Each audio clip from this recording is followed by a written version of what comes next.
Everyone welcome to our channel. ఈరోజు వెల్లుల్లి కారం పచ్చడి చేస్తున్నాం చూడండి.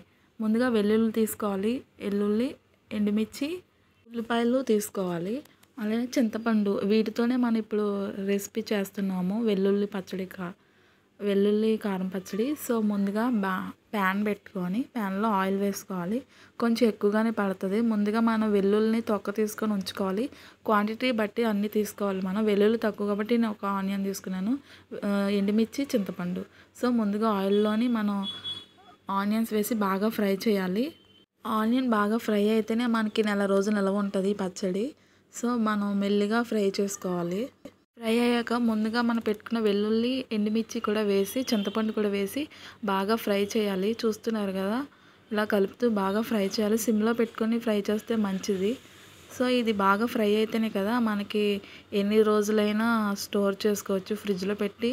ఇది అన్నంలోకి, అన్నంలోకి, చపాతీలోకి, రాగి సంగటికి కూడా బాగానే ఉంటుంది ఈ పచ్చడి. చపాతీల్లో కూడా బాగానే ఉంటుంది. సో ఇది మెల్లగా ఫ్రై చేసుకుంటూ ఉండాలి మనం. ఫ్రై చేసుకున్నాక ఇది కొంచెం ఫీవర్ ఉన్న వాళ్ళకి, కోల్డ్ ఉన్న వాళ్ళకి, వెల్లుల్లి తెల్లైన వాళ్ళకి బెస్ట్ ఈ పికిల్ అనేది. సో ఇలా చల్లార్చాలి పక్కన పెట్టి. చల్లారాక ఇప్పుడు మిక్సీ బౌల్ తీసుకొని మిక్సీ బౌల్లో ఈ మొత్తం వేసేయాలి.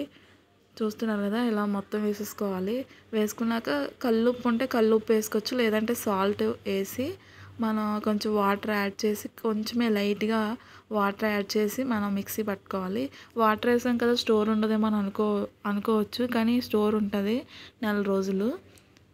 సో లైట్గా వాటర్ యాడ్ చేసి మనం పేస్ట్లా చేసుకోవాలి.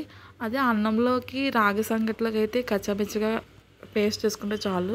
లేదా దోశల్లోకి, ఇలా చపాతీల్లోకి అయితే నార్మల్గా మనం పేస్ట్ చేసుకోవచ్చు బాగానా.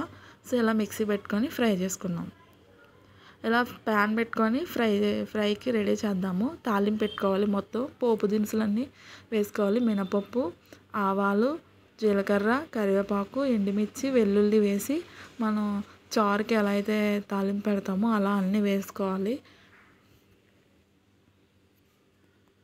అన్నీ వేసుకున్నాక ముందుగా రెడీ చేసుకున్న పేస్ట్ కూడా యాడ్ చేయాలి. మనం యాడ్ చేశాక బాగా నూనె వచ్చేలాగా కుక్ చేస్తే రెడీ అయిపోద్ది. సో టేస్ట్ అయితే చాలా బాగుంది. సో మీరు ట్రై చేయండి, కామెంట్ చేయండి.